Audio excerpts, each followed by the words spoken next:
आयोग लगाए, ना काला धन वापस लेकर आ पाए। बहुत सारे वादे किए, स्वच्छ India, stand up India, made in India, मतलब तरह तरह के नारे दिए, लेकिन धरातल पर वो कारगर नहीं उतर पाए। और आज जो खाई बढ़ गई है अमीर गरीब की, किसान परेशान है, नौजवान चिंतित है अपने भविष्य को लेकर, छोटे उद्योग बंद हो गए हैं और लगातार जो अमीर थे वो इतने अमीर हो गए हैं कि वो उनकी दौलत की कोई गिनती नहीं है, और जो गरीब पक्ष था वो बहुत गरीब होते चले जा रहे हैं। इसलिए जनता परिवर्तन चाहती है और परिवर्तन की शुरुआत हो चुकी है, लेकिन इन 4 राज्यों में जो चुनाव होंगे यहाँ पर बीजेपी निश्चित रूप से हारेगी और 2024 में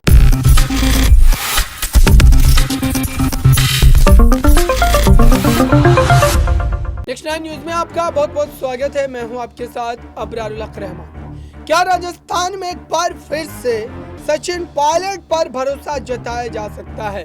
क्या सचिन पायलट को वो बड़ा सीएम पद सौंपा जा सकता है और क्या वो मुख्यमंत्री बनने के बाद प्रदेश को ढंग से चला पाएंगे? क्योंकि अशोक गहलोत भी रहेंगे, अशोक गहलोत एक चुनौती बनकर उनके सामने खड़े हो जाएंगे, जैसा कि हमने पहले कुछ महीने पहले देखा ही था।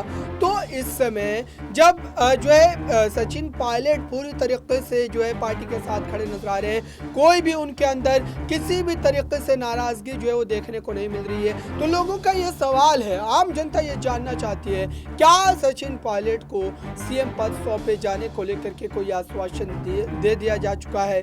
क्या वो पूरी तरीके से आश्वस्त है कि उन्हें मुख्यमंत्री बनाया जाएगा या फिर उसके पीछे कोई और बड़ा खेल है? क्योंकि मीडिया कर्मियों ने जब सचिन पायलट से सवाल पूछा तो ये साफ तौर पर कह गए कि पार्टी हाईकमान ये तय करेगी कि मुख्यमंत्री किसे बनाया जाएगा। लेकिन इस पर अब जो खबरें आ रही है उससे जुड़ी जो रिपोर्ट हमने तैयार किया आपके लिए, वो देखिए।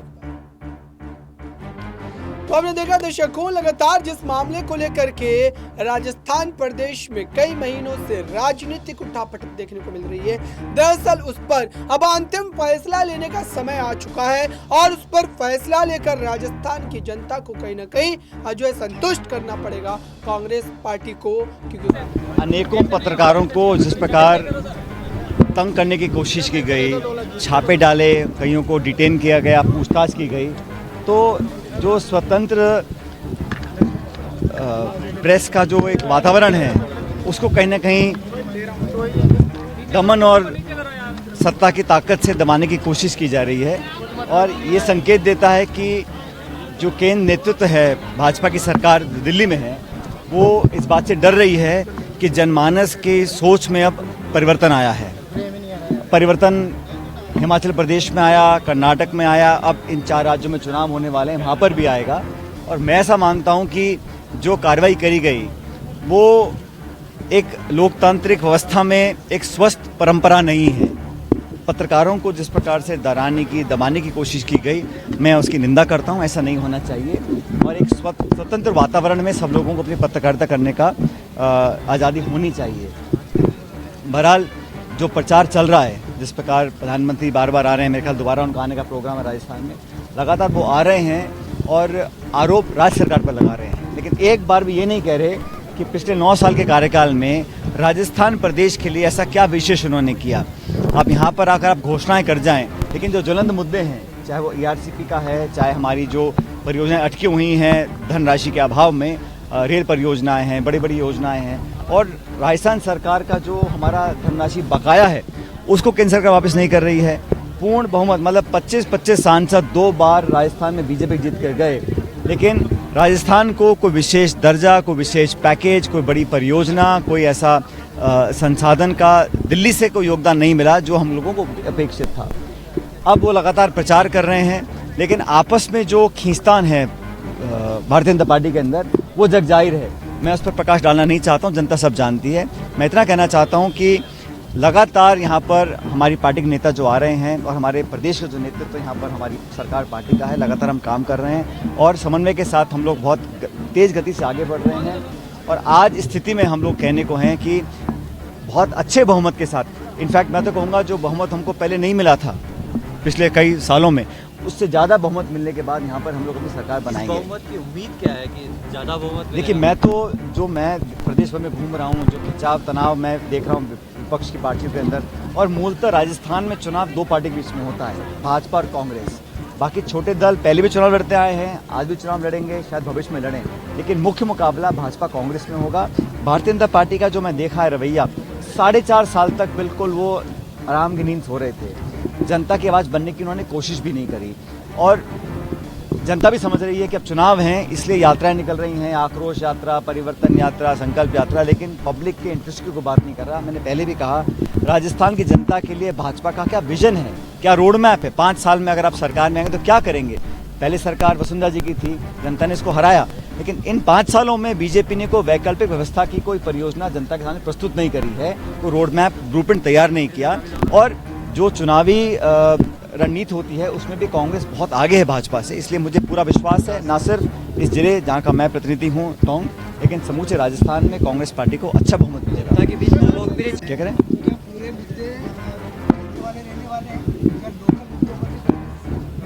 देखिए अब तो दोनों मुद्दे बराबर हैं, क्योंकि 9 साल जनता ने पूरा बहुमत बीजेपी को दिया, पूरा समय उनके पास था, एक पूर्ण बहुमत की सरकार थी, सिंगल पार्टी मेजोरिटी बहुत सालों के बाद, मेरे ख्याल सन 84 के बाद पहली बार पूर्ण बहुमत किसी एक पार्टी को मिला। लेकिन उस बहुमत का आपने किया क्या?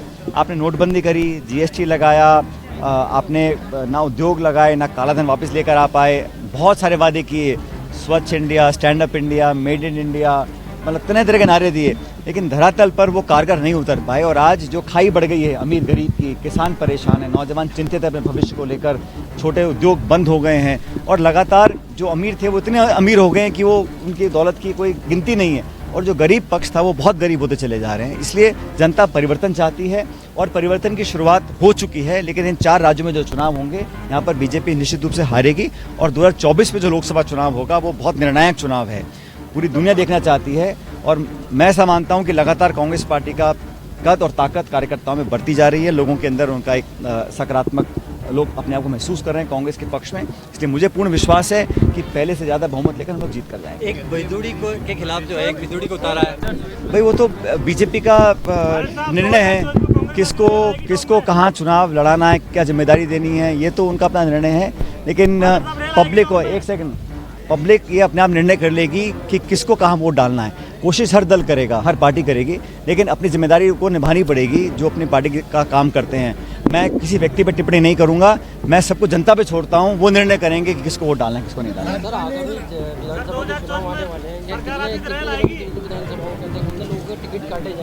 देखिए, ये निर्णय पार्टी का है, लेकिन मैंने कल भी कहा था जयपुर के अंदर, टिकट वितरण हमारे यहाँ प्रणाली एक बड़ी स्पष्ट है। हमारे ऑब्जर्वर्स, हमारे प्रभारी, सह प्रभारी जिलों में घूम रहे हैं, आज भी कई जिलों में लोग जा रहे हैं, अपनी रिपोर्ट तैयार कर रहे हैं, और कार्यकर्ता जनता का फीडबैक लेकर टिकट दिए जाएंगे। जो जीतने वाला होगा उसी को पार्टी अपना उम्मीदवार बनाएगी, बाकी सब उसका समर्थन करेंगे। मैंने कल भी कहा, मैं दोबारा कह रहा हूँ, ये किसी की पसंद नापसंद, किसी का गोट कुछ नहीं चलेगा, तेरा मेरा। और जो डिजर्विंग कैंडिडेट होगा, जो मेहनत धरातल पे कर रहा है, और मैं तो हमेशा युवाओं का पक्षधर रहा हूँ, राहुल जी भी कहते आए हैं, कांग्रेस पार्टी भी कहती है कि नौजवानों को मौका मिलना चाहिए, लेकिन जिताऊ हों, पार्टी के प्रति समर्पित हों, जनता में पकड़ हो, उसी को पार्टी टिकट देगी।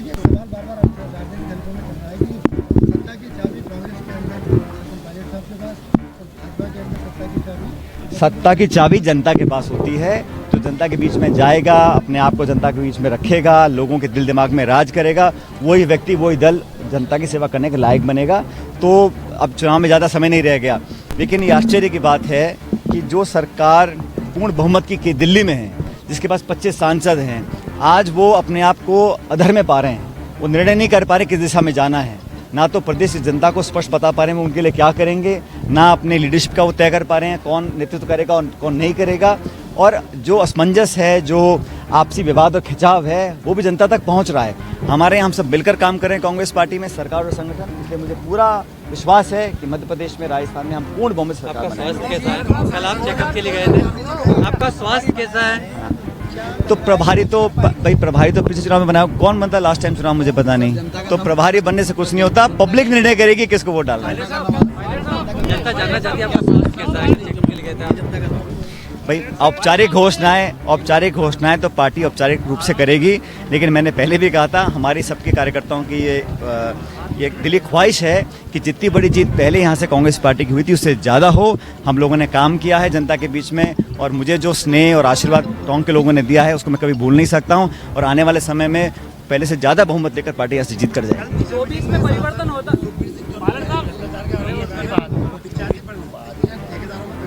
वही बात है। मैंने स्टेटमेंट देखा नहीं है।